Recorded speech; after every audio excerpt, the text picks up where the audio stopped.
Hey, this is Heitman, and I'm here with Farhan. He does a lot of programming for the Steelhawks, and I've always been curious about how Farhan gets his, and where Farhan gets his inspiration from. Farhan, you know, you come up with the most amazing ideas. Where do you get that inspiration for those ideas? So, a lot of my inspiration comes from wanting to be the best at what I do. I just like working hard. I like solving problems and just going through the process of just being an engineer. I think programming is the best way to do that because it's basically you're not limited by resources or what you have. You just have a computer and you just start. Right? Did you see like being part of robotics, the Steelhawks, being part of FIRST? Do you see that being a big thing for you in your future? Yeah, I think the Steelhawks has set me up for what I want to specialize in software.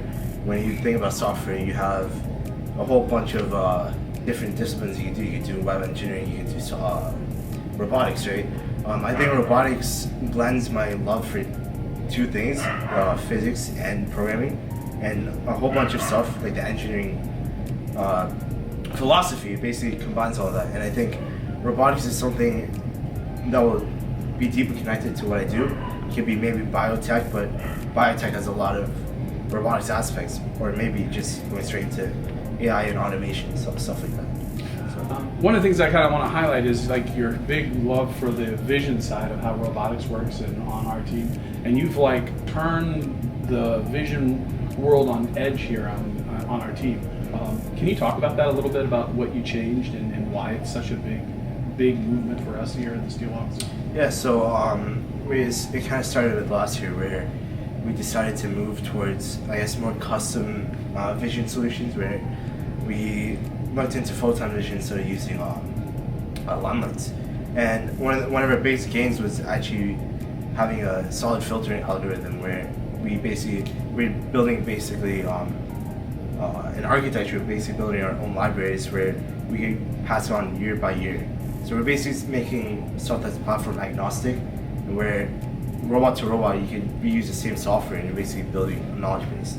And I think bigger gains came this year where we decided to move towards more neural network based vision, where we have Alumni 4 and we're using AI accelerators. We train a neural network model to detect corals for the last year's game, which will then be switched to a field for this game. And we're basically using that data to do some trig, and we basically find where on the field our game pieces are, and we're able to our robot's very self-aware of what's happening on the field. And the final aspect of this we could talk about is using QuestLab, which is a vSLAM solution to localization. So instead of using a discrete, discontinuous way of updating your location to be accurate, which is where you have to be looking at an input tag to update, you're basically using an internal map in your QuestLab to update where you are on the field. So you're always continuously updating because you don't have to be looking at an input tag to update your position. So, yeah. Farhan, that's amazing, and thanks for being a Steelhawk. I'm Mr. Heitman, this is Farhan, and Farhan, you're going to go so far in life, and we're glad that you're here spending a few years with us. Thanks a lot. Thank you.